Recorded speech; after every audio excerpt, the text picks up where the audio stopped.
Buckle up your pant legs, zip up your hats, plaid up your vestments, and augment up your realities. It's time for Sounds by Light, a podcast about Kingdom Hearts 3. I'm Sam. I'm Drew. It's very exciting to be back to talk about Big Hero 6, a movie that I have now seen. Yeah, me too, recently, for the second time. Good flick. It reminds you that superhero movies can be fun when they're not live action.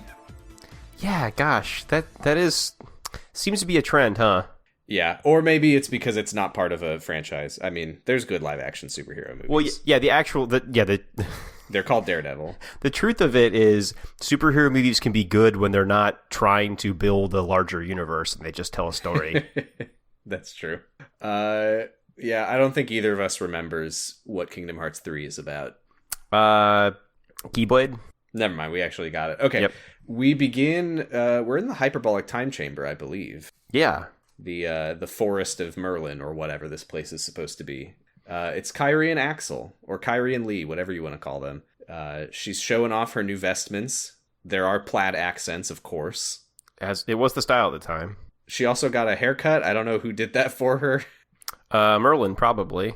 I guess Merlin. Yeah. Yeah. You know there's plaid accents. You know that the haircut matches whatever Utada Hikaru had at the time. Yeah. Whatever photo Nomura had pinned up in his office. Kairi also kind of expresses her frustration with Lee that he always wears his organization coat and never changes his clothes. Yeah, it's funny. Yeah, he doesn't want to wear the new clothes for some reason.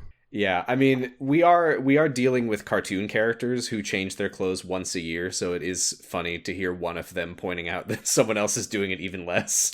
He's like, yeah, my stink is just entirely throughout this one, and it took me a long time to get it like this, and I don't want to start over again. Sorry, Kairi, I'm just too iconic. Got it. Do you remember? Oh no, it's been too long. You forgot the catchphrase. Oh no. Kairi sits down with Lee, and they start talking about plans, nominee.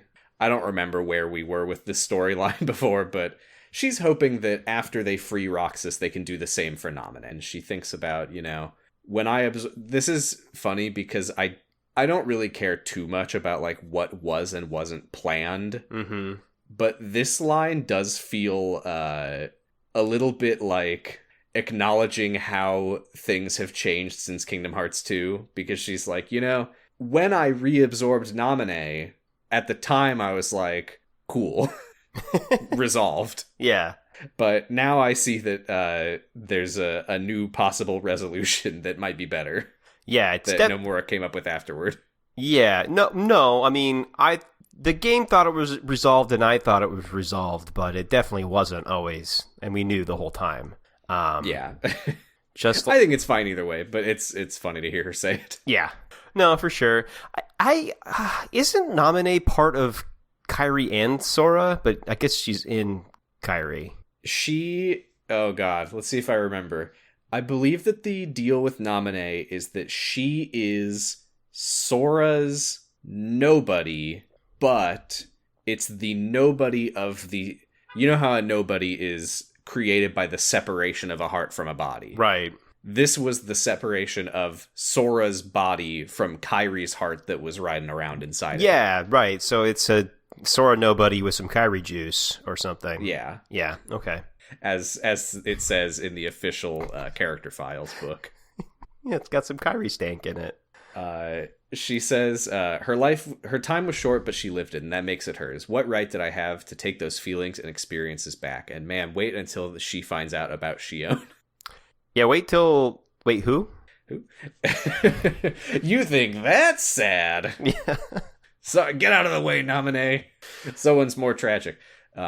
Axel tells Kairi, Lee, I don't know what to call him. What do you want to call him? He likes being called Axel, so we might as well call him Axel. We'll call him Axel. Yeah. Axel tells Kairi, one time, I don't know if I've ever told anyone this, but one time I met a weird kid and we became fast friends and I never saw him again. And then Roxas showed up and he looked exactly like him. And that was weird. Do you think he still got me memorized? Aww. And Kairi says, very memorized. I think that's actually what she says. Yeah. I do think sometimes these games try too hard to make everything emotional, because it's like, I think it's fair to be like, yeah, it was weird that this kid showed up that looked exactly like a kid I saw when I was a child. Mm-hmm. The idea that he had some like immediate deep connection, though, that part just doesn't need to be there for me every time. Yeah, I think it makes more sense for Ventus, because for Ventus, his meeting with Axel, with Lee, was very important to him. He was feeling very lonely and like he had no friends anymore. So I can understand Ventus remembering that very well. Also, presumably if Ventus comes back, all of that will have happened for him like 2 days ago. Right, yeah. And yeah, I think that's the thing. It just didn't seem as important to Axel / Lee. And then Lee also like had another, I don't know, 15 years or whatever growing up and making friends. So who's to say? Yeah. Yeah, it is a little bit weird. I never really thought about it before, but yeah, I think that it would make more sense to me if that was something that mattered a lot to Ventus, and if Lee was like, oh my god, when I met Roxas, I was like, isn't that kid? But he didn't seem to remember me. Like, why doesn't he... I guess because he knows about nobodies, he doesn't assume that Roxas is just Ventus. Yeah, he knows there's some sort of Kingdom Hearts shenanigans happening. He doesn't really address it, though. No. Yeah. He's like, oh yeah, it's kind of weird that Sora's nobody looks exactly like the kid that I met who wasn't a nobody or Sora. I think Axel's doing it. I think Axel's doing it right. I think if you live in that world, if you're trying to figure out everything happening around you, you're just going to get so tired. And so that's true. Just, yeah, he looks like my friend and I liked my friend, so I guess I should save this kid too. Yeah, maybe someday I'll understand why that happened, but if I don't, I'm not gonna get torn up about it. Yeah. And yeah, he mentions that they are approaching the end of their training, and they're both a little bit worried about what's gonna happen. It's a pretty nice scene. Yeah, they're not getting the power of awakening, right? They're just trying to get like up to speed on using Keyblades. Correct. They are not going to come out of this as Keyblade masters. Just they want to be useful in whatever big battle we've got at the end of this game. Yes. Yeah, okay. We go to the Realm of Darkness, to the Dark Margin, where Riku and Mickey are fighting their 100th Demon Tower. Yay! These things seem to be a problem. They are a problem. I would stop going to the Realm of Darkness, but they can't. They got stuff to do. Mm-hmm. And we get to see their new Keyblades for the first time. Riku's got his shittiest Keyblade yet. It is a car key. It's like a laser, like one of those laser cut car keys. It's a dimple key. It's called Braveheart for some reason. Oh, it's Mel Gibson's keys. No! I don't want to go to Braveheart World in Kingdom Hearts 4. God, what would that be? That'd be terrible. Mickey also has a Keyblade called Star Cluster, which is basically like, what if his old, like, silly Disney Keyblade was in the shape of a Kingdom Key, is pretty much what he's working with. Yeah, I like it. Yeah, it's pretty good. And then Riku has a car key. And they get knocked out by the Tower of Demon, but they've got strong new Keyblades this time, so they don't get destroyed. But Mickey does get dragged away by the Demon Tower, and we don't come back to him for some time, which is quite a state to leave that in. Yeah, the game doesn't treat this as like a big deal, but it seems like a pretty big deal. Yeah, because next we're doing some Twilight Town stuff, and then we go to Big Hero 6. Do we not come back to Mickey until after the Disney World? I don't know what happened to Mickey. Oh, we haven't come back to him at all. Yeah. Oh, good. Well, more on that next time, I guess. Yeah. Yeah, so that's the final appearance of Mickey in Kingdom Hearts. Yeah, well. Oh, well. Yep, that's fine. They'll come up to Twilight Town. They'll come up with like a new Mickey, probably. It's about time. They're finally bringing back Oswald. He's like public domain. Well, he's partially public domain now. Yeah, it's time for Oswald or Ricky or whatever. His childhood is public domain. Was he a child laborer on that boat? Yeah, probably. Yeah, probably. It was yeah, from actually, like 19-0. Well, he was like 13, so he was considered a man. That's right. Yeah. We're in Twilight Town, and oh no, this is the scene that features both Ansem, Seeker of Darkness, and Ansem the Wise. Yes. Yeah. And like two dogs that see each other, they growl at each other. Dark Ansem brings Wise Ansem to the old Twilight Town mansion, and Hainer, Pence, and Olette are hiding and watching from behind the outer wall. And my god, is it weird to see these characters cross paths. Yeah, I am kind of shocked that these characters are still around in the story. I mean, they're just living here. They got nothing else to do. It's summer vacation. Yeah, might as well investigate the disappearance of your friend. Or maybe they're in school. It's impossible to know. Wise Ansem looks up at Naminé's window and feels sad about how many people he's hurt. And Dark Ansem says, "You've victimized many a child. You better make it right by doing what I'm telling you to do." Yeah, confusing, really.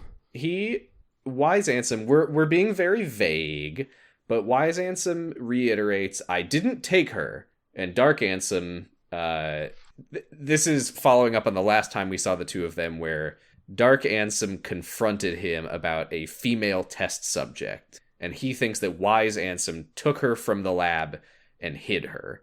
But Wise Ansem is insisting that he doesn't know what happened to her. Yeah, I don't know what this is. I don't know if this is supposed to be Shion or... yeah, I'm confused. This is all... I think that what they're talking about takes place between the ending of Birth by Sleep and the beginning of Kingdom Hearts 1. So this is all new to us. Oh, okay. So it's not stuff I know about. All right. That's good. We should introduce more characters to this story. I've been saying this. Yeah. Especially if this girl turns out to be another Sora. I think that would be helpful. That'd be great. Yeah, there's not enough Soras Where yet. did that girl go? What was her name? Sora Nort? Yeah. Sora 2 or Sora, kind of like Luke.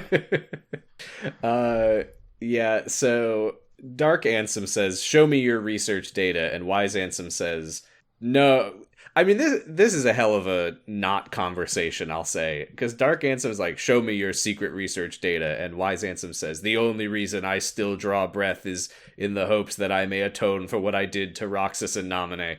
And then we just cut to the teenagers listening, and they're like, I don't know what the hell they're talking about, but that weird old guy might be able to help Roxas.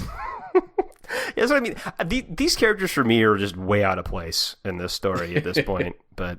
you know, fine. I mean, I feel like every character in this scene is out of place. Yeah, it's a weird one. So Wise Ansem says, "If you find the girl, what are you going to do with her?" And Dark Ansem says, "I believe that her memories hold the secret to a mystery concerning the battle between light and darkness. And I think that you stopped the experiments because you learned something from her." And then Wise Ansem says, "You're delusional, Ansem, seeker of darkness." And then Pence jumps out and says, "Yoo-hoo!" You know something, and that is why you stopped the experiments. You are completely deluded, Xehanort. Yoo-hoo! Yeah, that is what happens. He says, "Yoo-hoo, I'm looking for a friend who used to live here." And Ansem, seeker of darkness, it's so weird to see him. I love this moment because it's so, like, bizarre to see the antagonist from Kingdom Hearts 1 just, like, talking to some kids and being annoyed at them. And he's gonna kill that. He's gonna kill that kid. He wants to kill that kid. He will try to kill that kid, but he will fail. We'll see in a moment. Yeah. But he says, "No one lives here. Be gone." And Pence says, "But sir," and the way that Ansem, seeker of darkness, gets flustered here is so funny. He goes, No, not one more step. No, not one more step. Get out. Yeah, I mean, this is, yeah. Kids can do this to anybody. So the true power of kids is the way they can annoy adults. Yeah, just like pointing out things about him, like, "Oh, you're wearing a black coat," and he's like, "Yeah, so? Oh, it's kind of shiny, isn't it?" "No." "Seems kind of hot for this time of year." "I don't want to talk about my coat." "Do you have a phone?" "What do you care? It's no business of yours." "You got games on that phone?" "What games I have or have not on my phone are no concern of yours, boy." While he's distracted talking about games on his phone, Olette just grabs Ansem the Wise and runs, and Ansem, seeker of darkness, is like, "What the hell?" And then ol' Hainer just leaps from off screen and attempts to drop kick Ansem, seeker of darkness, the villain of Kingdom Hearts 1. Pretty cool. Until, sadly, he does get caught by the Cum Guardian. Yeah. Hayner doesn't know this is a man that can turn into a boat. He has no idea. Can you imagine if Pence was like, "Come on, I just want to see what games you got," and he's like, "That's it." It just becomes the boat. Better game. I warned you. He should become the boat more often. It's just I'm so sad I'm never going to see that boat again. You never become a boat anymore. What happened, man?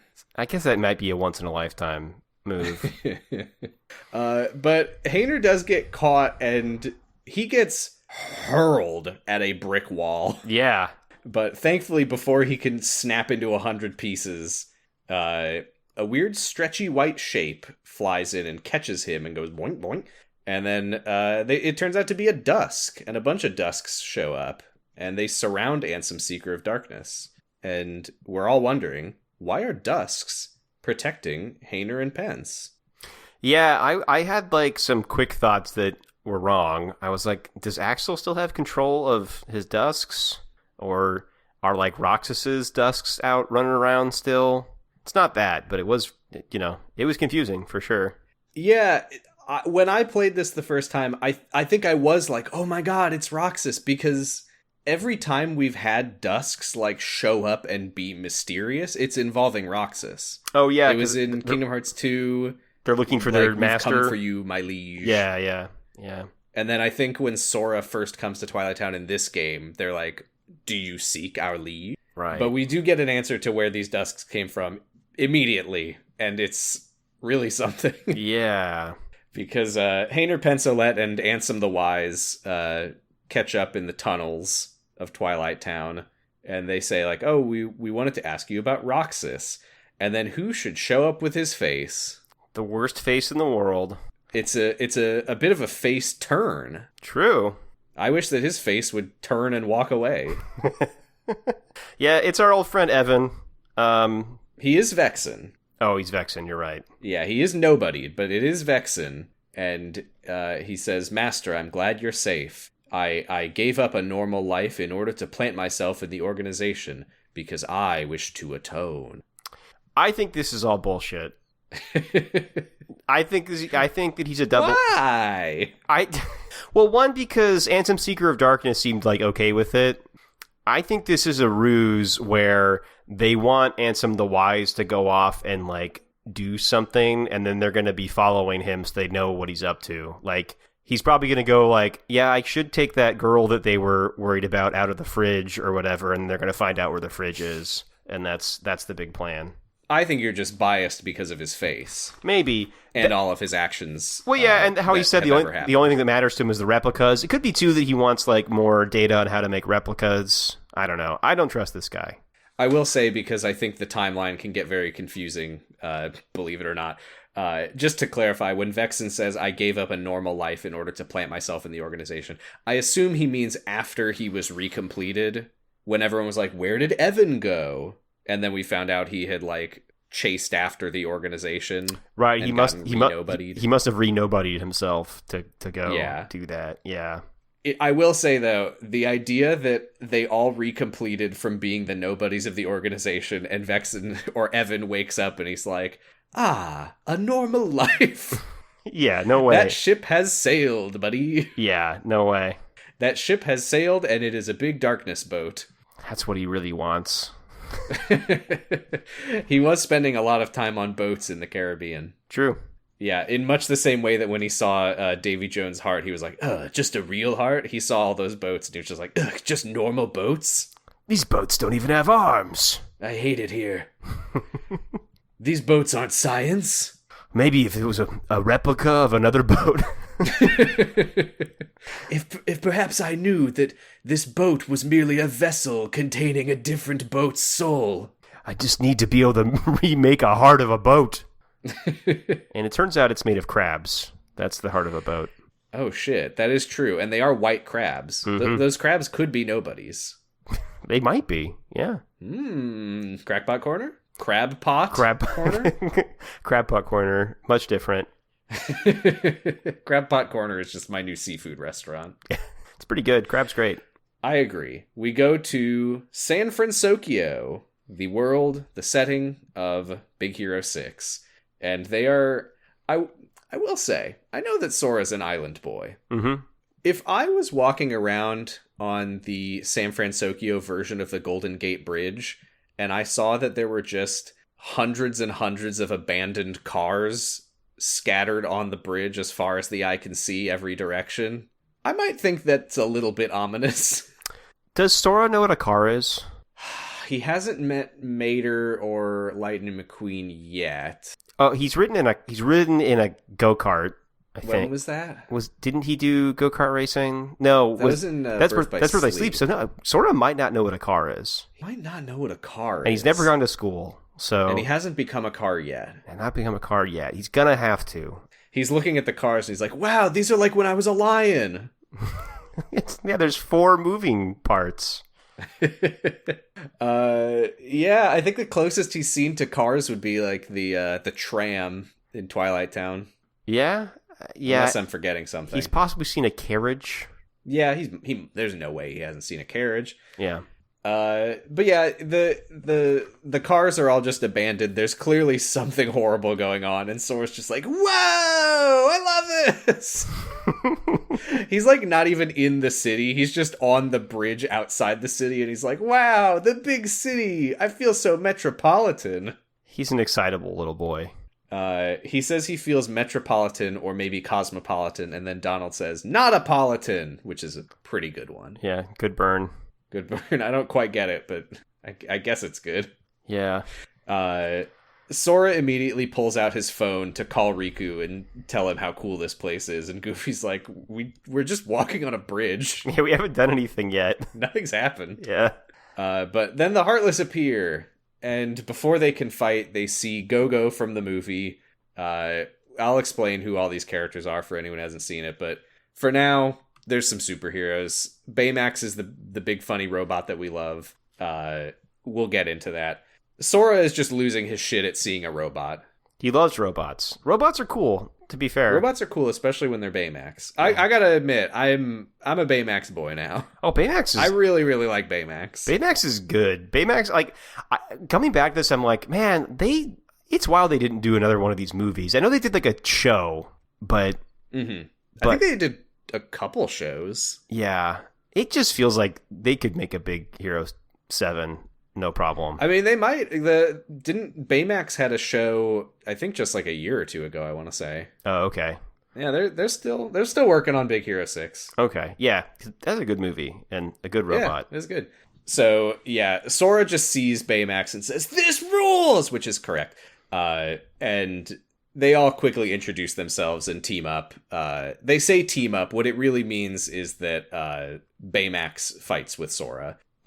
Although, come to think of it, Hero doesn't really fight, and Go-Go has a concussion, we're told, which never comes up again. She's fine. Yeah, she's okay. Yeah. Yeah. Anyway, they fight the Heartless together. They go back to Hero's garage, and there's a news report about the monster attack saying that Big Hero 6 fell short today, and they can't be trusted to protect the city. Which, again, this also never comes up again. It feels like this is building a story, but it just kind of goes away. Yeah, it'd be interesting if they did, because it's interesting to know that they're apparently that much of an institution in the city now. Mm-hmm. Yeah, which doesn't even happen in the movie. No, because the movie's an origin story, so... Yeah. I do like this world. I think the stuff that they do with the characters is a lot of fun, but the story is a little bit flimsy. Yeah, I agree. I mean, I like this because it is a direct sequel to the movie, you know, which is cool, and possibly to some part of the show or whatever. But it's good because they're playing in their own space, which I like a lot. But yeah, it is too bad. The story they end up with is lacking, I think. Yes. Now I do have to say we've wagged our finger at Square Enix, or more realistically Disney, for putting James Woods in these games over and over. Mm-hmm. Oh, yeah. Cannot believe that TJ Miller is here. Is this after the stuff, though? Yes. Oh, boy. Not only is it after the sexual assault allegations and the fucking bomb threat that he did. Yeah. That stuff happened, and then they made the Big Hero 6 TV show where they recast him as Brooks Wheelan. And then they were like, nah, we got to get him back for Kingdom Hearts 3. That's wild. Yeah. I can't believe that he's in this. It's really strange. Really weird choice. It's one of those things where I'm just not sure that stuff hit the public conscious in a big way. It doesn't excuse it, but I just think that it's something that people don't know about as much. Yeah, maybe. Anyway, they also replaced Damon Wayans Jr. with, I think his name is pronounced Kari Payton, maybe, who is Cyborg from Teen Titans. He's good. Yeah, he's good. So they did one recasting. So it's not even like, well, we got to get everybody back. Like, they do have one of the TV show voice actors. No, they're like, nah, gotta be TJ. Just gotta be TJ. Yeah, gotta be TJ. So yeah, to introduce the characters, since this is where they are introduced to Sora and friends, we got Hiro, who is sort of the leader. He's a young super genius robotics boy whose brother invented Baymax. Mm-hmm. He is. I didn't realize, because I played this before I had seen the movie, I didn't realize that he was like a child surrounded by college students. Yeah, he's like 13. I thought he was just short. Nope. He's a boy genius. Honey Lemon, she has a bag full of exploding chem balls, they're called. Go-Go has magnetic discs that she uses as projectiles and super speed roller skates. Wasabi has plasma blade gauntlets. And Fred is a giant weeb in a kaiju costume that gives him super jumps and fire breath. I did learn that in the comics, he actually turns into a giant monster. Which would be pretty cool, but they don't do that here. Wow, I mean, they didn't do it in the movie. You know what? Maybe there's apparently a lot more Big Hero 6 stuff that I was not aware of. Yeah, the origin of Big Hero 6, I was looking into this because I've never read any comics of theirs. Apparently they were supposed to be like funny background characters in somebody else's comic. But then like some scheduling stuff happened and that one couldn't be published, so by the time it had published, they already had their own series. So yeah, these are the superheroes who were never meant to be a real team. You know, that is funny though, now that you say that, because all these superheroes could be some of the like crappy superheroes in One Punch Man that get horribly maimed before One Punch Man shows up. They really could. Yeah. They really fit that mold. Yeah, Go-Go is a C class and everybody else is a D class. Yeah. Yeah. Oh, and Baymax, most importantly, last but not least, is an inflatable medical robot that Hiro just stuffed him into a flying suit of armor. Yeah, and then literally did the Matrix thing where he had him he uploaded Kung Fu into him. Which, by the way, we don't need to get too into what happens in the movie since it's not entirely relevant here besides just the fact that they all work together. I was kind of shocked at the scene where Baymax is like, okay, I will stand down. And Hiro's like, no, you fucking kill that guy. Yeah. And everyone has to like fight Baymax to stop him from killing the villain dead. Yeah, it's a wild scene. I mean, the movie deals with, I don't know, real shit. So yeah, good movie. Good anyway, movie. That's not relevant here. But then Sora's eyes are drawn to Hiro's Big Hero 6 desktop background on his computer, and he's like, we are Keyblade Hero 3. And it's intentionally one of the cringest moments of all time. Yeah, he's trying to do like a Ginyu Force pose, but he didn't really give Donald and Goofy any time to be a part of it. Everybody is just staring at him silently, and then Donald and Goofy are like genuinely kind of annoyed at him because they're like, Sora, we don't have Keyblades. Why would you call us that? Thanks for reminding us that a name that's all about himself. Yeah, thanks for reminding us that we're the sidekicks to a child. That's fun. And then everybody in Big Hero 6 except for Hiro is like, oh my god. Yeah. I know the feeling. Yeah, well, yeah, it's true. I do want to say I do think it's funny. This is again not really relevant here. This is just a thing about the movie, but I do think that it's funny that it's Hiro, a boy genius, and then like a college science club And then just Fred, who is a billionaire fail son. Seems correct to me. Yeah. Anyway, so Sora explains what the Heartless are, and he says, we can fight them. And Hiro says, no, we're gonna help. My brother would have helped. And Fred says that they need to train and develop new powers to fight the Heartless. So Hiro gives Sora an AR headset. And if you thought that Sora was going to immediately understand what that is, you are wrong. Yeah, this is good. He puts it on and sees an AR image of a Shadow Heartless and immediately starts freaking the fuck out. Trying to murder it. I don't remember, does he attack it or does he just go, ah! I think he screams and then pulls out his Keyblade and starts swinging it. I feel like, again, it's been a few weeks since I watched this, but in my mind he goes, Donald, Goofy, we gotta, like, we need to team up and do a Trinity attack on this one Shadow Heartless. Maybe. We both watched this a couple weeks ago, so maybe, I swear he pulls out I think he screams for a while and then pulls out his Keyblade. Anyway, they explain that it's not really there, it's just augmented reality, and he says, I don't know what that means. Yeah, this is the HoloLens. train. This is HoloLens time, actually, I think, when this game came out. So, yeah. He's wearing a Google Glass and looking cool. Yeah.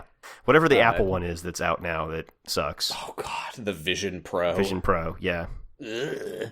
Baymax flies them all into the city while Hiro stays behind in the garage to analyze, which does make sense considering that he can't fight. He's a little boy. He can ride around on the back of a robot. Yeah.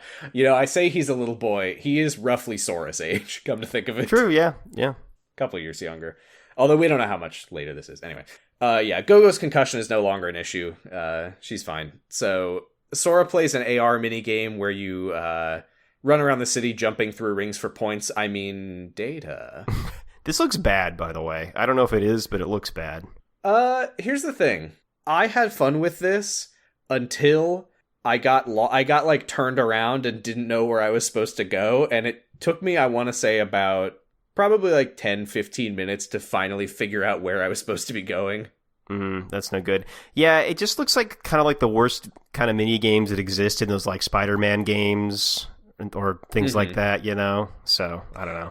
Yeah, I think if there's anything that makes this tolerable, it's that I do think that it's fun to move around in this game, and also I think that there's no stakes here. All right, that makes it not so bad. Yeah, I just love that there's a little meter in the corner that says data count. Right, because they're learning his moves, supposedly. Yeah, he jumps through one ring, and Hiro's like, all right, Sora, we got 75 data out of that one.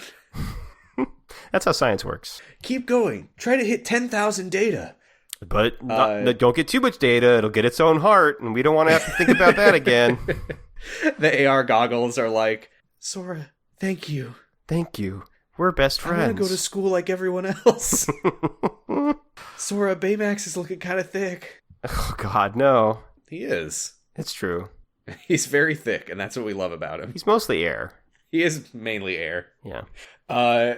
So we get a montage of everybody in the Big Hero 6 team watching Sora's training, and they each get different ideas for ways to use their powers, which is fun. Yeah, I do like that. It's a fun bit. Yeah, I don't quite understand all of them, but like we don't need to go through all of them, but it's like Wasabi sees Sora use a Keyblade transformation, and it's like, oh my god, what if I used my plasma blades as projectiles? Fred sees Sora use Blizzard and says, what if I used Blizzard? What if I used fire and ice? Yeah. Yeah, so they all very excitedly tell Hiro about their new ideas, and then we get another montage of everyone working on new gadgets with Hiro while becoming friends. I think there's literally like shots of like Honey Lemon like chatting with Donald and having fun.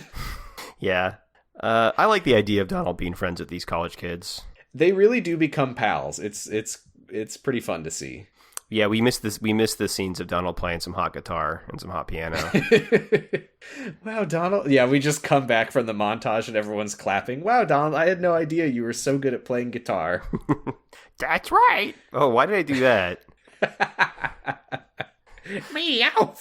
Yeah, just leave that. Yeah, please leave that in. Maybe like amplify how I decided to not just do a Donald Duck impression and I did some weird snarf thing. I'm rusty, folks. That's okay.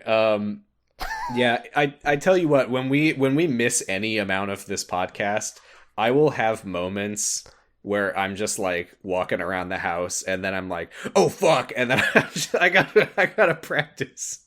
I mean, you know I haven't practiced since the last time we did it. Yeah, I mean, I have those moments. I don't do it. Okay. I just think about that I should. I think about it, then I go, well, my wife will hate it, and then I don't. So yeah, they oh my god. So okay, two important things happen here. Hiro uploads Sora's combat data into a new chip for Baymax. That will matter later. It's for now. It's just establishing that they put chips into Baymax that have different like programs. That's all we need to know right now. Yeah. But then a news report is on TV again, and it's one of those things that you forget about with Kingdom Hearts until you hear it, because this fucking news anchor is like, the monsters are attacking the city again. People have been disappearing, leaving behind floating hearts. Yeah, that seems like it should be a bigger story. Yeah, the population of San Fransokyo has been decimated, but they return to the city. They fight the Heartless. We get another montage of everyone using their powers. Go-Go is skating up a wall like Sora's flow motion. Fred is using Blizzard. And then the best part, and I tell you what, when I played the game, I thought this was cringe. Little did I know I was wrong, and it's actually very good, is after they finish the fighting, Sora's like, nice, Baymax, and Baymax offers him a fist bump. Oh, yeah. And Sora is like, what? And he does the fist bump, and Baymax goes, ba la la la la la la, like he does in the movie. And in the corner, Donald and Goofy also do a fist bump and ba la la la la la la. Yeah, that rules. That's like one of the best things from that movie. Oh, it's so good. I really, I don't know what it is. I just, without seeing the movie, I guess I was just like, oh, Baymax is just like such like an obvious, like, shallow attempt at like a funny, iconic sidekick character. Yeah, you could. I don't know. You could. Well, yeah, you would think that. You would think it's just Disney doing the thing that they do in every single movie, but there's a lot more here. Yeah. Also, Baymax is really good. Also, super weird that Baymax is Pete Hornberger, by the way. Yes, Scott Adsit does the voice of Baymax, and I can only think about 30 Rock Pete as any time he's talking. He does a really good job, and I didn't know it was him right away. But it is bizarre. He does do a good job. Yeah. So another giant Heartless shows up, and they're like, all right, it's time. And then Sora says, Keyblade Hero 3, here we go. And then we just cut to after the fight. Presumably Donald and Goofy have already finished giving Sora a piece of their mind. Right. But we cut to them eating fudgesicles on top of the Golden Gate Bridge and celebrating how cool they are. Reminiscent of different people eating ice cream on top of a thing. A different kind of ice cream on a different kind of dangerous place. Mm-hmm. But it is at sunset. I love this interaction between Honey Lemon, Donald, and Goofy, where she says, your magic is amazing. Do you think I could study it sometime? And he says, why not? And Goofy says, you just made Donald's day. And I think this is genuinely the happiest we've ever seen Donald. It's nice. He should be happy. Nobody's ever told him that he's cool. I guess not, yeah.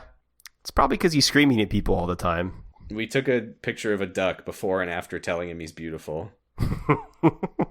And the duck then bit us and flapped its wings all over us.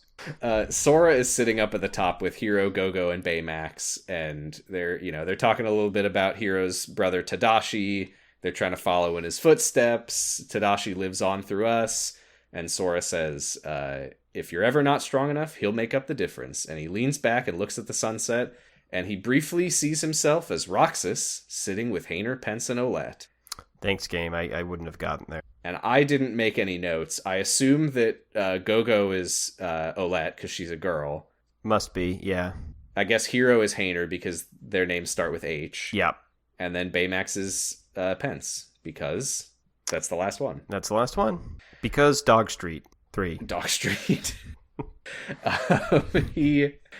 He kind of snaps out of it and he puts his hand on his heart and he says, "I'm with you," which is a very sweet moment. I do feel like that has already happened before. Maybe, yeah. Ooh, wait. What? I think that it was Data Sora who did this with Data Roxas. Oh, no. I think that after Data Sora absorbed Data Roxas, I think he put his hand on his heart and said, "I'm with you." Well, the data's going to be relevant again in a second. So. Yeah, Sora collected 10,000 of them. Yeah. That night, they're walking home through the city when a weird tentacle-looking thing made out of cubes flies past them. And for anyone who hasn't seen the movie, a big thing is that the villain has stolen Hero's technology of microbots. These aren't those. But they're similar. But they're similar. I think that these cubes are the bug cubes from Coded. I'm not 100% though. No, I think this is definitely Coded making its way into Kingdom Hearts 3 here. Just a little Easter egg, I hope. I don't think so. I think that it's probably linked with what's going on with replicas and stuff. No, I don't want it to be. Yeah. Anyway, so yeah, they're like, "That's no Heartless," and Hero says, "Okay, I've seen this kind of thing before. I might know what to do." He starts explaining microbots until Sora and Goofy do a synchronized confused head tilt together, which is pretty funny. Yeah. But yeah, he's like, "Okay, I have an idea what we might be dealing with. I'm gonna go back to the garage. Baymax help them. They're fighting the cubes, etc., etc." Hero calls them from the garage and says, "The cubes are controlled by a central core. You have to attack the core in the boss fight." Which is just like the Demon Towers, basically, right? Oh god, you're right. Yeah. It's always Demon Towers with this game. Yep. We get another montage, again, of all of the Big Hero 6 heroes struggling to deal with cubes. So Fred, meanwhile, starts calling them Dark Cubes, which is fine. Yeah. You have to run around the city helping rescue each hero one by one. It's pretty fun, but there's nothing to say about it. So we'll skip ahead to when everyone gathers together on top of a skyscraper where all the Dark Cubes are. And Hero, I don't remember if this is notable, but Hero like pushes a software update to the headset so that Sora can see the cube core or something. Yeah, that's right. Yeah, because he couldn't do that before. Maybe that never comes up again. If it doesn't come up again, I'm sorry for even mentioning it. I think you just kind of keep using that technology to fight the Dark Cubes. Oh, I get. So it's the explanation of why can you fight it now, but you couldn't before. Yeah. Okay. But then a black coat guy starts walking towards Sora, and Sora's like, another AR display thing like from before. But everyone says, no, there's a real guy here. And Gogo says, we've seen this guy before. And black coat guy says in Riku's voice, "Are you done messing around, Sora?" And he takes his hood off, and it's Kingdom Hearts 1 Riku. I immediately knew what this was, but I'm not Sora, so... We didn't it was in Dream Drop Distance, wasn't it, that Riku encountered his past self? I think so, yeah. In Riku's 2 total minutes of cutscenes in Monstro. Right. What do you think's going on here? Are you asking me? Yeah. Well, it's Repliku. That would make sense. Yeah. Or a new Repliku. I guess Sora doesn't know that happened. You know what? Okay, yeah, maybe I'm being too mean to Sora because, he forgot about Repliku. Yeah, I never actually thought about it until now, because what basically happens is that everyone is like, this must be a time-traveling Riku from the time when he was possessed by Ansem. And then later, I'm spoiling it, but it doesn't really matter. This is Repliku. Goofy gets it right away, though, actually, right? Isn't he just like, no, that can't be real Riku? Or I guess he just knows it's not current Riku. Yeah, which I think I would assume from the fact that this is Riku from 2 years ago. Right, yeah. But yeah, I think I had always assumed that this was just to like build up to a twist that doesn't work, but I guess I never really thought about the fact that they don't even know that there was ever a Riku replica. Yeah, I forgot about. I always forget that because Sora's gotten other memories back. I forget that he never got those memories back. Yeah, it is weird though because every time like Marluxia or Larxene or whoever from Chain of Memories talks to Sora, they're always like, "Guess you wouldn't remember me. Try not to forget this time, Sora." But Repliku doesn't bother. I guess he's like, whatever, you think that I'm your friend. That's more upsetting to you. That's fine. Yeah, it's more fun for him just to mess with his head. Yeah. But yeah, it is a fairly obvious twist, I think. And also, not really a particularly meaningful one. No, I mean, I guess we can see that Vexen's back at it again. Yeah, but I don't know what we know. I thought that we had already established, and I'm so sorry if we haven't, but didn't we already establish that the people who are time traveling are using replicas? I don't remember if we did. Okay.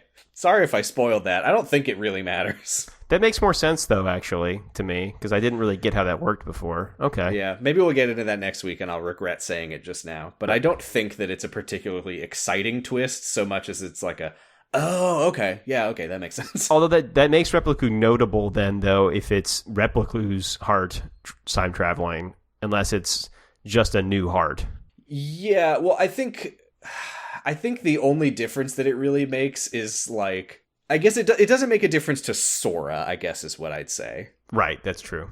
Yeah. Anyway, Repliku pulls out an ominous red chip with a skull and crossbones drawn on it, and Hiro says, "That's the one that I put into Baymax when I tried to get him to kill the villain in the movie." And everybody on his team immediately starts panicking as they remember desperately trying to restrain Baymax from killing a guy. Yeah, and also this got left in a portal that the original Baymax was left behind in. Yeah, I will say, when I played this the first time without having seen the movie, I don't think I quite got how nuts this is. Yeah, it's a big deal. This is like some weird in-between place, like, portal that they got stuck in. It's a big deal that Repliku went in there and got this out. Yeah, I think he does say somewhere in here, he's just like, it was a real pain to get that thing. Yeah, probably. Yeah, no kidding. Yeah. So, yeah, basically, sorry to spoil the end of Big Hero 6, but this doesn't make sense if you don't know this. Mm-hmm. Basically, at the end of the movie, they have to leave the original Baymax behind to save Hero and to save the world, etc., to very much not explain what's going on. Yeah. So this is basically the original Baymax's heart in Kingdom Hearts terms. They made a new Baymax who has become their friend, but this is the original Baymax.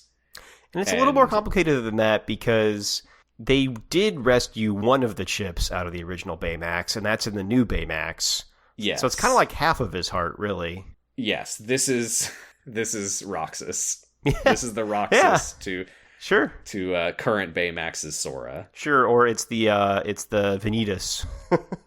I guess, okay. So sorry that I'm doing this, but this is what the podcast is. Yeah. This chip is Ventus. No, the other chip is Ventus because it's all the good, and this is the Baynitas chip. Okay, here we go. This is the darkness from Baymax Riven. Mm-hmm. And current Baymax is Birth by Sleep Ventus. Okay, yeah. Because he's nice Baymax. Yeah. If you put this chip into nice Baymax, it will form the Ki Blade. It will, yeah. They should have tried that. Yeah, thankfully that doesn't happen, because that would really put a damper on the whole arc of this game. Sure. Oh, there it is. Oh, yeah. Oh, shoot. Oh, God, it's Act 3 all of a sudden. All the organization people just, like, get a frantic page from Xemnas.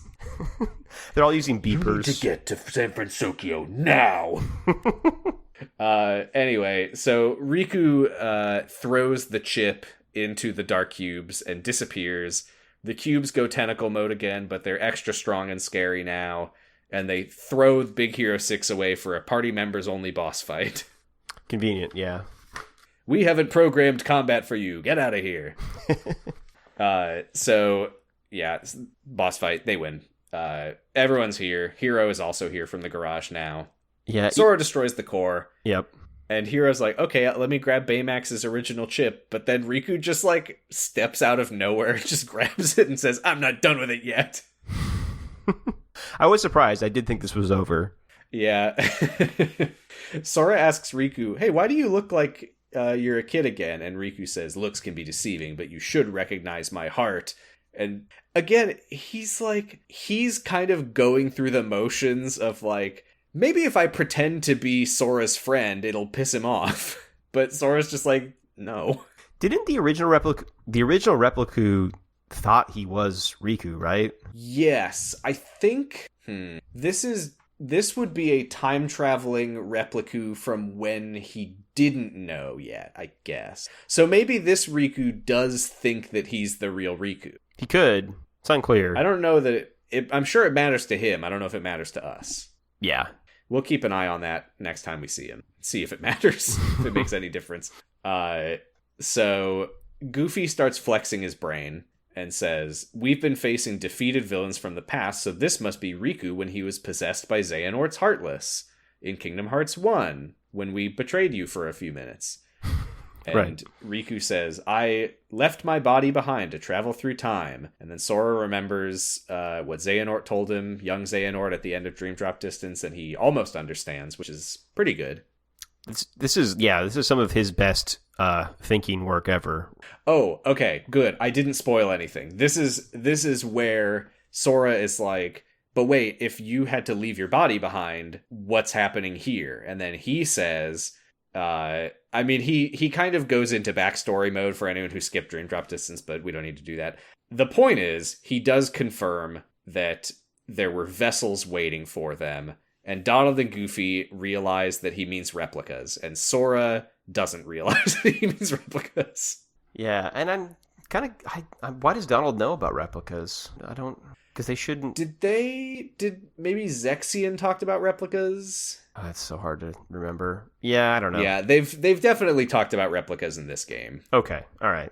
I can't remember the exact context. It must be that Zexion was talking about Vexen's research. Yeah. Oh, yeah. Ienzo does do... Yeah, he talks about... Oh, Ienzo. Ienzo talks about what he was up to. That's right. Yes. Okay. So Riku says that the reason that they're here is to see if they can recreate a heart from data.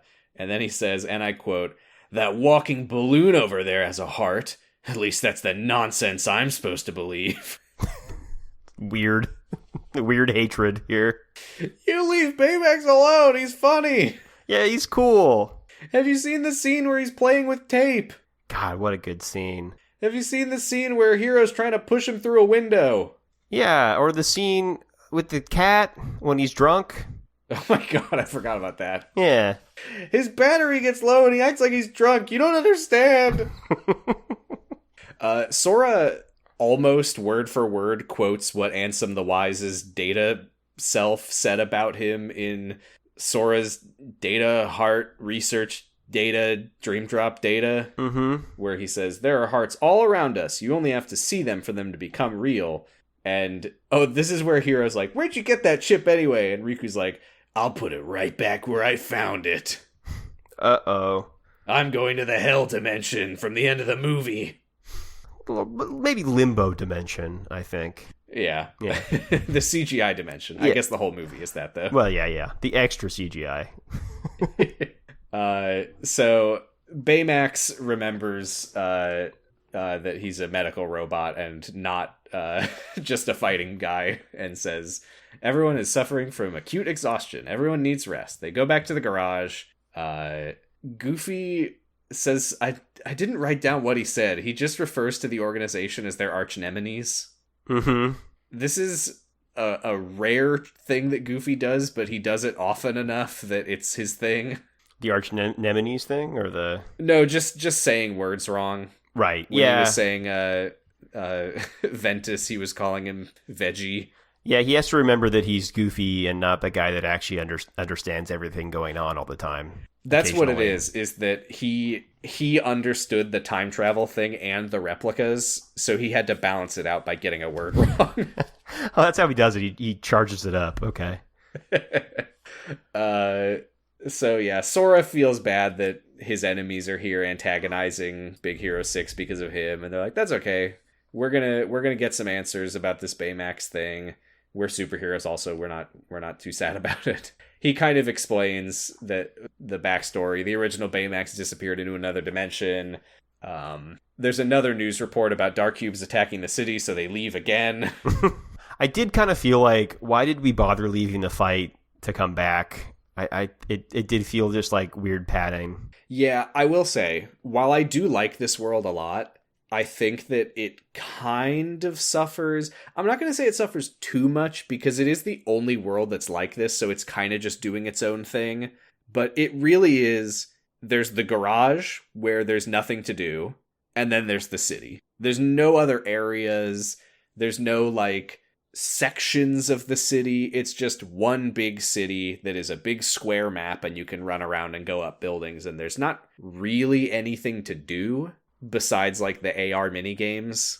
Yeah, that's too bad. It feels like you should be able to do like crime fighting or something while you're out there. Yeah, I agree. I think what they could have done, in my opinion, is take some of the effort out of the Pirates world and put it here instead. But that's just my opinion.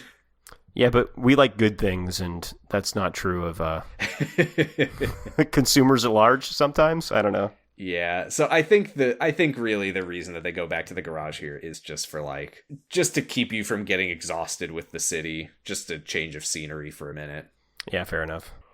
We get a pretty like eerie moment that I do like quite a bit, which is Maleficent and Pete are like in the city at night when there's like nobody out, and they're just like walking along the highway. It's kind of creepy. Yeah, it's good to see him, though. It does feel kind of appropriate for Maleficent, because it feels like, what if she Sleeping Beauty'd Big Hero 6? True, yeah. Yeah, and they're walking around on the highway, which is very dangerous. Do they say much about why they're here, other than, I assume, looking for a box? I think they're looking for the box. Yeah. But Riku pops up and says, don't overstep or the darkness will consume you again. And Maleficent just smiles at him and says, what an interesting thing to say. God, I love Maleficent. Yeah, she's still one of the best villains. Yeah, and she's not even doing anything right now. No, I wish she was doing more. Yes, I have to assume that she's gonna get more stuff to do in Kingdom Hearts 4. Yeah. She's going to audition for the spring musicale in East High. God, that would be good. She's gonna throw Miss Darbus in a broom closet, and she's gonna become the new drama teacher. And then turn into a big dragon in the middle of the school. It fries Zac Efron. Oh no. Zac Efron probably would voice that character in Kingdom Hearts if they let him. Yeah. I mean, they didn't even let him voice that character in the movie. Oh, true. Yeah. Yeah. So, yeah, she's like, whatever, I'll do whatever I want. You do whatever you want. And Riku leaves. And Pete says, is that a friend of yours? And Maleficent says, yes, although I could not tell you from when. Mysterious, but we know because we're the player. Right. It's the next morning. They catch up with the Dark Cubes. Hero lives in the city. It's not like... I don't know, whatever. Mm-hmm. Doesn't matter. Maybe they stopped for breakfast at his aunt's cafe that we don't see in this. Right, yeah. They couldn't afford Maya Rudolph. Probably not. So Hero says a very goofy line, which is, it's not the sum of our parts, it's the sum of our hearts. Yeah, I mean, that's Kingdom Hearts, baby. I just wanted Sora to be like, now you're getting it. That's what I would say. Shit I would say. Yeah. Riku shows up and says, I'm evil. And then he shatters the core of the Dark Cubes and just starts kicking the cubes around. And he's like, this pile of junk was collecting data that we needed. The terror of being attacked without warning. The despair of having no place to run. The longing for vengeance. Yep. I'm going to put a pin in that, because we'll come back to that later.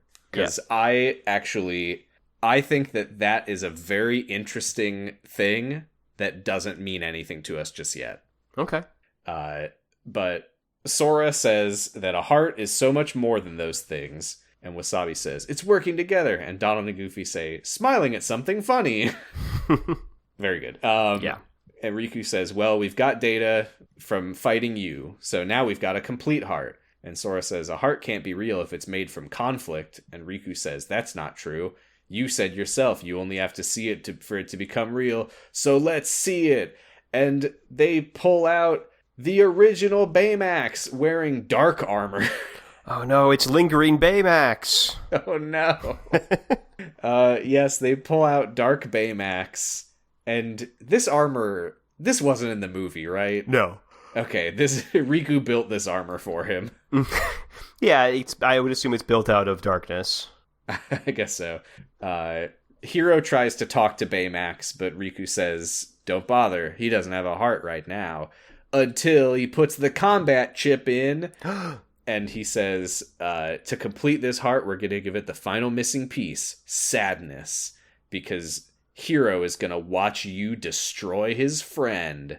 And he leaves, and Dark Baymax starts trying to fight them. And Hiro says, that chip isn't who Baymax is. Tadashi wouldn't want a Baymax that hurts people. We have to stop him. So then we do a rail shooter. Yeah, it looks weird. It's not good. It's not good. You fly around on Baymax's back and do a rail shooter against Dark Baymax. It's not very good. Anyway, you beat him. It's kind of like that dragon game, maybe. What was that? Lair? Oh my god. I haven't thought about Lair in a long time. I'm always thinking about... Wasn't the whole point of Lair... That was like it was like a launch title for PS3, wasn't it? Yep. Came with like, look at what our controller can do. It came with like every PS3, I think. I never had a PS3. Me neither, actually, but I'm just aware of Lair. You really enjoyed just looking at it. I feel like I do remember Lair from like X-Play probably reviewed it. Yeah, I'm sure I saw somebody play it, like Giant Bomb or something, Yeah. Mm-hmm. So yeah, you do play Lair. You really like... You convert Dark Baymax into a sparking wreck of scrap metal on the ground, and Hiro's like, he's probably just in safety mode. Sure. Maybe he's okay. Maybe. But he says that we have to destroy the chip, and everyone's trying to talk him out of it, but he says it's the right thing to do, and he pulls the chip out, and the armor and the dark cubes all fly away, leaving just the funny balloon body of the original Baymax from the movie Big Hero 6. And I have to say... This really does feel different having seen the movie. Yeah, this is a big deal. I don't want to see Baymax like this. That's my funny friend. It's and we like lot. Fade to black. Hero's like, the original Baymax will always be with us. And then we fade to black and we just hear like oh right, destroying the ship. Yeah. Yeah, I feel like they're putting more weight on that, though, than should exist from the movie, because that's not the chip that matters. No, and then we do cut back to the garage, and this is kind of echoing what happened in the movie after they lost the original Baymax, as we see through the eyes of a new Baymax, but I guess it's the original Baymax, just with another chip. Yeah, they just cloned the personality or whatever. Yeah, which I think is what happened in the movie. Didn't they say, like, well, let's just take what data we still have from before? So it's like, they were, like, losing some of their history with Baymax, but not all of it. Yeah, because I think they still had Tadashi's original chip. They just didn't have the fight chip. So, yeah, I think it was fine. Yeah. Yeah. So now there's two Baymaxes. Mm-hmm. And everyone's clapping and cheering and hugging the Baymaxes. And as we zoom out and fade away, we do hear Sora ask if he can take one with him. Yeah. It would be very funny if this was like canon to the Big Hero 6 extended universe and it was like, Season 2 of Baymax, there's another Baymax. It's just here. Yeah. I mean, I think people would be fine with that. Baymax is great, so why not too? Everyone's like, wait, why is there another Baymax now? And it's like, previously on Kingdom Hearts 3. What? Yeah, you go play this 100-hour game, kids, to find out about Baymax 2. Yeah, that's San Fransokyo. I was actually kind of surprised that this doesn't lead to you getting a Baymax summon, because that's exactly what happened with Genie in the first game, was the Aladdin's like, oh, you can go with Sora. Oh, yeah. That would be fun. But Hero's like, no, fuck that. No, I need 2. I got 2 Baymaxes. They gave me a double hug. Wish. They gave me a double hug, and that looks like the best thing ever. Yeah, pretty fun world. I like the cutscenes. It's not the most fun to play, but it's a fun one to watch. Yeah, I think I just like Big Hero 6. Yeah. I do think some of the stuff they're doing with, like, you know, making fake hearts and the questions of hearts full of darkness and nature of hearts is still good. So, Yeah. Because I think it is back to that. It's back to that, like, argument that Ansem had a long time ago, that the nature of hearts is darkness versus the nature of hearts being light. Even though he got murdered because he was pretty wrong about that stuff. Well, if you think about it, the Ansem Seeker of Darkness that we're dealing with was a time-traveling version of him from before that happened. That's true. That's true. He gets summoned and he's like, so, what happened to me? And they're like, don't worry about it. No, you didn't turn into a boat and get owned. Don't worry Kingdom about Hearts is darkness, right? it. Yeah, buddy. I wasn't there.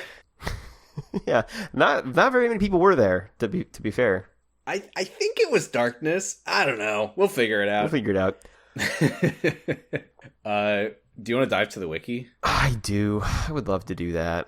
I sent you an article that I found earlier today, but I forgot that I had said last time that we were going to read Speedy Hearts. Well, what's better? Well, Speedy Hearts is mostly a list of locations. Wow, there's a lot of words here. What the hell? Okay. I think we should... Speedy Hearts I don't think will take a lot of time, but I do think we should observe it. Okay, sure. Speedy Hearts is a crossover game between Sonic the Hedgehog dogs... Just the concept of dogs? Not... Yeah, for a second I was like, oh, like Nintendo? No, just dogs. Dogs. Is there something I'm forgetting? Is there like a movie called Dogs? I don't know. There's that game Dog's Life where you can, like, be a dog that shits, but I doubt that's what he's talking about. Yeah, I don't know. Dogs. Just dogs. Kingdom Hearts, and numerous movies, shows, and games published by Sega for the Xbox One and 360, the GameCube, and the PS4. Wow, that is a fascinating spread of console generations. Yeah, I mean... Also, Sega published this. I guess it's Sonic the Hedgehog. Yeah, GameCube is really the only odd one out there. The rest would make sense. Oh, no, it's the fact that it's on GameCube and Xbox One and PS4. Right. And 360. Sure. GameCube and 360 were the same generation? Oh, God, I don't remember. There's overlap there, and then the Wii... It was GameCube and the Xbox, then the Wii and the 360. I think at the beginning of the 360, the GameCube was still around, but yeah. But I think they're envisioning a situation where there's, like, side games on, you know, other consoles and stuff, like what really happened. Well, whatever the situation, what worlds do we have here? We've got... Okay, worlds and characters. That's an interesting way to do it. Well, because you've just got heroes. I don't know who all these characters are, but I do see that Cody is here. Cody is here. Jaden, everyone's favorite hero. Big fan of Jaden. Coco, presumably that's the gorilla. You got Blossom, Bubbles, and Buttercup, though. So that's antagonists to anti-heroes. We've got Eggman, Cactus Sherlock. What is that from? What the fuck is that? Google that. Nothing. Okay. Nothing. This is nothing. What is Cactus Sherlock? It's like a Lego he made, you know. Cactus Sherlock is another user on the wiki who I truly cannot stand. It's amazing that doesn't come up with anything. Yeah, I don't know what Cactus Sherlock is, but then we got Mojo Jojo and then Brick, Boomer, and Butch, who are the Rowdy Rough Boys. Some old Sherlock Holmes novels were printed as Cactus Classics, I'm finding. So, I don't know. Maybe. Antagonists. Zigbar, Anti-Jaden. Oh, no! And then him and Princess Morbucks from Powerpuff Girls. One of the worlds in this game is just USA. You've got the batons. Are these characters? These have to be... I don't think that these are characters. No, this is just this person's, like, other fanfic, I guess, that's showing up here. Yeah, I think so, because I googled Minnesota Parker, thinking if any of these is a specific thing. Yeah, you know? Huron Baton? Nothing. Locally Delta. No, that's nothing. Fascinating. I wish there was any information on this on this very long page. I would love to know who these USA characters are from. Then in addition to USA, we have New York City. It's a different place. Featuring Max, which one would assume is Max Goof. I think so. I thought I saw Gadget. No, it's Gidget. No, that's Gidget. Gidget is something, I think. Oh no. Burgess, Jack Frost. That's gotta be what is it, Rise of the Guardians? Yeah, probably. Well, are they referring to the 1959 movie Gidget about a young girl discovering surfing in love during one almost certainly during one transitive summer? Paradise Falls. Oh, this is Up. Yeah, it's Up. What a fun world that'll be. Watch this guy's wife die. Yeah, I haven't seen the movie. Santa Monica / Freedonia. Okay, this is Despicable Me. Despicable Me. No, none of the Minions I'm noticing. We got the Kingdom of Corona. Mm-hmm. We got Arendelle. Townsville. Okay, yeah. Powerpuff Girls, yeah. Okay. Then the World Airport. I clicked on this one. It's Super Wings, planes? Apparently. Super Wings. Which appears to be planes, but they're Transformers? Oh, okay. Okay, fair enough. I've never heard of this. That's good. Apparently Super Wings is like a Korean kids show. Oh, okay. Yeah, all right. Yeah, there's 100 characters from World Airport. Then there's Chicago featuring Kevin McAllister. It's going to be great when Sora fills a toilet with kerosene and lights a guy's head on fire.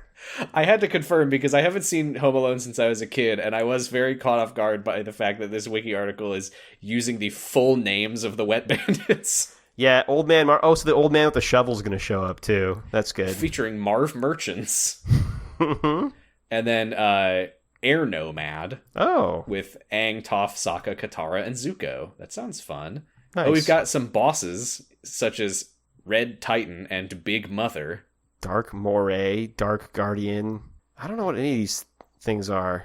I forgot Sonic the Hedgehog was here. Sonic's like the most important, I think. We got Keyblades. What do we got? The Metro City, the Dino Biter, the Loud Gear. Loud Gear. Then we got the voice cast. Nothing super exciting here. Nicknames: Kingdom Hearts 4, Sonic Adventure 5. Well, I noticed that Jaden Perrin is himself, Classy, Kobe, Snow, Lockley, and Huron. Oh. Yeah. I like first of all, there's no Sonic Adventure 3 or 4, so I don't know how this is Sonic Adventure 5. This game is Kingdom Hearts and Sonic Adventure 5. I love the idea that the fandoms would have to fight over it. They're like, oh, I love Speedy Hearts. And they're like, excuse me, it's called Kingdom Hearts 4. And they're like, excuse you, it's called Sonic Adventure 5. Fuck you. That's our game. No, it's our game. Wait, Dogs? Also known as Dogs and Kingdom Hearts Adventure.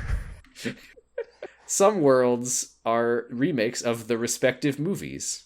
Yeah. So there. The USA world has the same gameplay as the Need for Speed series. Wow. Seems like they wouldn't want to give that up, but okay. Well, that's good. Did you want to also talk about Zyrock? I don't know. I think we could save it for next time. Also, okay, I'll save Zyrock for next time. Found some stuff from this page for a future date. Ooh. What a good website. It's a great website, yeah. This is Wish Us Duck. This is Wish Us Duck. Uh-oh. This is the segment where we have to remember what Donald Duck sounds like. I think he sounds like this. It's me, Donald Duck. It's me, Donald Duck. Hey, cool. Can you say "Hey, cool" in Donald Duck voice, trying to do Larry the Cable Guy? That's a little short. Should I give it a "Hey, cool" get her done? Wait, have we done this already? I don't think so.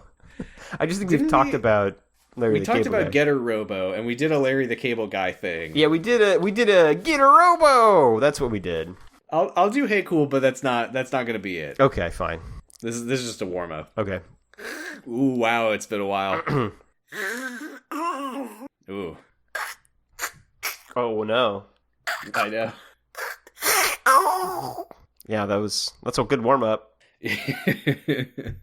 What about a nice ba la la la la? Oh yeah. That's gonna be hard, I think. But yeah. Oh God, what have I done? Okay. Wow. Whoa. Oh, no. Pretty good. Huh, a dog started barking outside. That's weird. That's just Donald's classic noise. Yeah, I'm just doing the classic noise. How do you do an L sound? I can't. No, I did it. That's it. All right, let me try it one more time. I don't know how to do an L sound. Yeah, that's just the Donald Duck sound. That's all right. Nothing wrong with that. No. Yeah. Next time we are going to be talking about what do I got down here? We're done with Disney Worlds. Next time is going to be we're going to the Destiny Islands. Oh, okay. I'm not going to say everything that's happening next time. Ooh. Next time is an exciting one though. This is where the plot starts. Oh, okay. That's nice to know.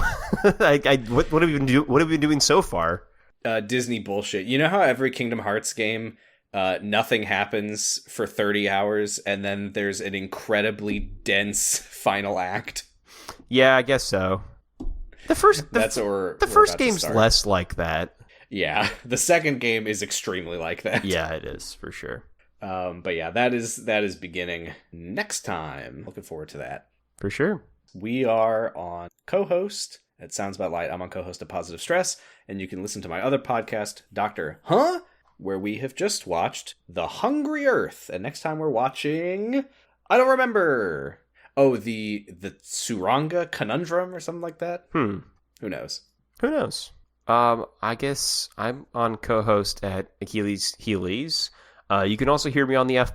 I'm actually in an episode that just came out called The Short Stories of Short Story 1, and it's one of my favorites I've been in for a while. Ooh, I gotta check that one out. Yeah, that sounds good. It's a guy on Reddit that writes a story every day and has been doing this for years. Oh, good. Yeah. No, I can't. I'll just say we recorded an exciting extra credit that I'm really to. I'll just leave it at that. That's good to hear. We're hosted on noisespace.xyz. You can check out other podcasts on there. Pot of Greed is talking about Yu-Gi-Oh! 5Ds, I think it's called. Motorcycles. Oh, okay. Prime Cuts talking about Transformers. And there's a new episode of Local Service Only about The Prisoner 1967. It's a cool show. Check out podcasts. Yeah, listen to podcasts. Mostly this one, though. Listen to this one. Once this episode is over, I assume you've got it queued up again for a re-listen. I assume you start from the beginning again until the next one comes out. Yeah. Like we say at the end of every episode, Keyblade. And one step forward, 2 steps back. Yeah. Wow, the dogs outside really don't like that. Bye. Just like my wife. Ho! Whoa! Hey, you said it, not me. Bye. Those three are Sora, Donald, and Goofy. Huh? The, Keyblade Hero 3! I am detecting minute contractions in your faces and shoulders, perhaps due to the garage's brisk temperature. To remedy that, I will give each of you a hug and warm you with my internal heat source. Hey, why did you say that? Sora, you know Donald and I don't have Keyblades. So, are we heroes or aren't we? What, we're not?